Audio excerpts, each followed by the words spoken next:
महात्मा गांधी जी मेरे परिवार के नहीं थे। महात्मा गांधी हमारे दिलों में बसते हैं। चर्चा का मांग करता फिर भागेंगे, ऐसा नहीं होता है। लेकिन मैं फिर दोहरा रहा हूँ कि बापू हमारे दिलों में बसते हैं, उनका हम पूरा सम्मान करते हैं। और बापू ही कहते थे राम राज, राम हमारे रोम रोम में रमे हैं, राम हमारी हर सांस में बसे हैं, बिना राम के ये देश नहीं जाना जाता। महात्मा गांधी हमारे दिलों में बसते हैं। और माननीय अध्यक्ष जी, महात्मा गांधी जी का, पंडित दीनदयाल जी का ये संकल्प था, ये देखो कि जो सबसे पीछे है, जो सबसे नीचे है, उनका कल्याण सबसे पहले किया जाए।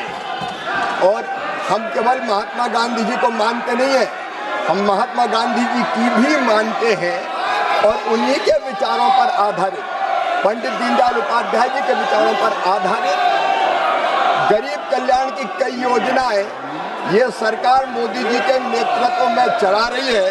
और जहां तक मनरेगा का सवाल है, माननीय अध्यक्ष जी, कांग्रेस तो यूपीए तो केवल मनरेगा लेके आई थी, लेकिन 2,13,220 करोड़ रुपया यूपीए की सरकार ने मनरेगा पर खर्च किए थे।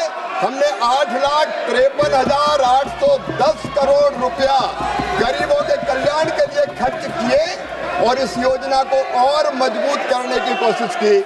और आज भी माननीय अध्यक्ष महोदय, तकलीफ क्या है?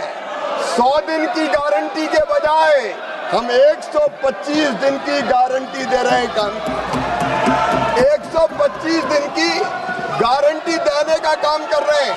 और केवल ये गारंटी कोरी नहीं है माननीय अध्यक्ष महोदय, उसके लिए 1,51,282 करोड़ से ज्यादा रुपए की राशि का प्रावधान किया गया है।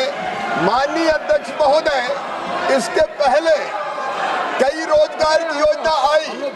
एक योजना का नाम था जवाहर रोजगार योजना, बाद में कांग्रेस ने जवाहर रोजगार योजना का नाम बदल दिया। तो क्या पंडित जवाहरलाल नेहरू जी का अपमान हो गया?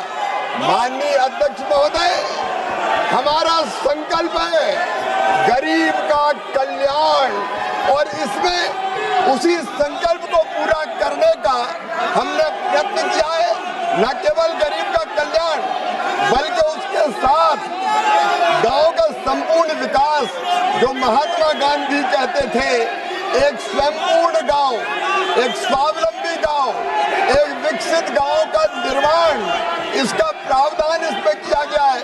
और केवल प्रावधान नहीं, माननीय अध्यक्ष महोदय, हमारी केंद्र सरकार इस पर 95,000 करोड़ से रुपए से ज्यादा की राशि अभी खर्च करने का काम करेगी। और हमने ये भी तय किया है माननीय अध्यक्ष महोदय, ये गरीबों के कल्याण के लिए कई बार बजट का असामान्य वितरण होता है, समान वितरण नहीं होता। कई पंचायतें विकास में पीछे रह जाती है और इसलिए इसमें पंचायत का ग्रेडेशन करके जो अविकसित पंचायत है, कम विकसित पंचायत है, उनको ज्यादा काम देने का प्रावधान भी किया है।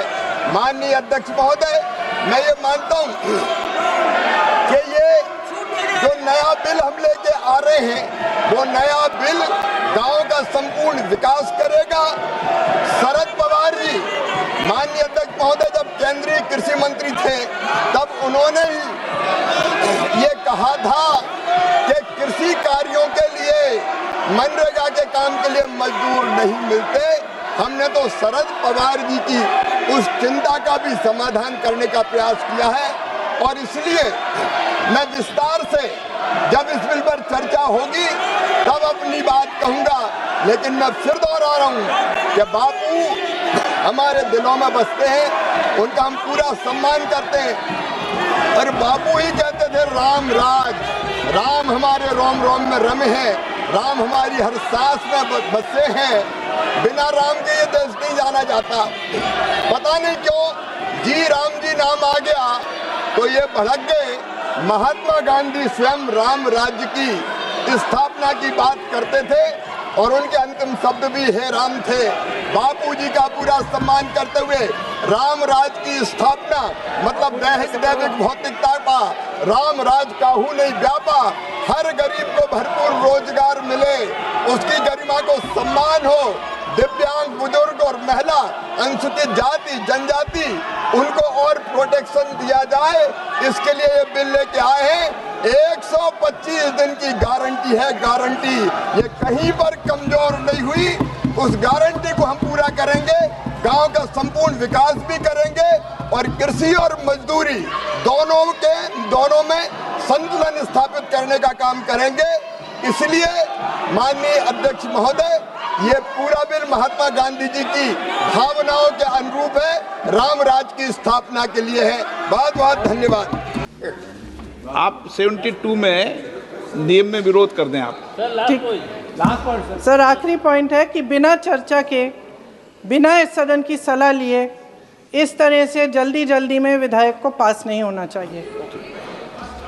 सर ये विधेयक वापस लिया जाना चाहिए, इसके बदले में सरकार को एक नया विधेयक पेश करना चाहिए। खत्म करूं, महात्मा गांधी जी मेरे परिवार के नहीं थे, लेकिन मेरे परिवार जैसे ही हैं और इस पूरे देश की यही भावना है सर। नो, सर इस पूरे देश की यही भावना है। नो, माननीय सर आखिरी बात यह है कि गहन जांच पड़ताल और व्यापक चर्चा के लिए इसे कम से कम स्थायी समिति के पास भेजा जाना चाहिए और कोई विधायक किसी की निजी महत्वाकांक्षा, सनक और पूर्वाग्रहों के आधार पर न तो पेश होना चाहिए और न ही पास होना चाहिए। धन्यवाद। इंट्रोडक्शन के समय में आपने इतने लोगों को बोलने का मौका दिया, मैं आपको धन्यवाद देता हूं। आप हमेशा मौका देते हैं, मगर हम टाइम बाउंड है, हमारे पास बिजनेस है सरकार के पास। मैं सिर्फ और ये सुनने दे और ये भाग जाएंगे, ये सुनेंगे ना फिर भाग जाएंगे, चर्चा का मांग करता फिर भागेंगे, ऐसा नहीं होता है। जो देश हित में बिल पारित करना है वो तो हम पारित करके ही रहेंगे, लेकिन आप लोग बहस में हिस्सा लीजिए, हमारे कोई आपत्ति नहीं, हम लोग सुनने के लिए हमेशा तैयार रहते हैं। मेरा सिर्फ लिमिटेड पॉइंट है, जब हम रूल 72 पे यहाँ इंट्रोडक्शन ऑफ बिल पे अपोज करते हैं तो स्पेसिफिकली स्पीकर साहब ने बार याद दिलाया, we have to oppose the introduction of the bill only on the ground of the competence of making legislation of this house. इस सदन का लेजिस्लेटिव कॉम्पिटेंस को ही सीमित रखे तो ठीक रहेगा। आप प्रेमचंद्र जी, आप पूरा आर्टिकल 343 पे जा रहे, ऑफिशियल लैंग्वेज एक्ट को सब जानता है। इस देश में 2 भाषा, यूनियन ऑफ इंडिया का 2 भाषा चलता है, हिंदी अंग्रेजी दोनों यूज कर सकते हैं। ये प्रथा तब से चलते आया है, आप इसको अननेसेसरी रूल 72 में आप इसको कोट कर रहे हैं। हमारा कोई आपत्ति नहीं, सब बोल सकते हैं। सिर्फ मेरा रिक्वेस्ट है सर कि अगर आप तो इतनी सी रिक्वेस्ट करो कि वो आपको सुन ले। ऐसा अनलिमिटेड बोलते जाएगा तो सरकार को तो रिस्पॉन्ड करना पड़ेगा। क्योंकि रूल 72 का दुरुपयोग किया जा रहा है, ये तो ठीक नहीं है। समय का कीमत तो सबको समझना चाहिए। 1 मिनट प्लीज, बैठिए आप, प्लीज बैठिए। देखिए, जब वब का आया था इंट्रोड्यूस का, जब भी माननीय संसदीय कार्य मंत्री जी ने न ये खड़े होने की आदत है इनकी।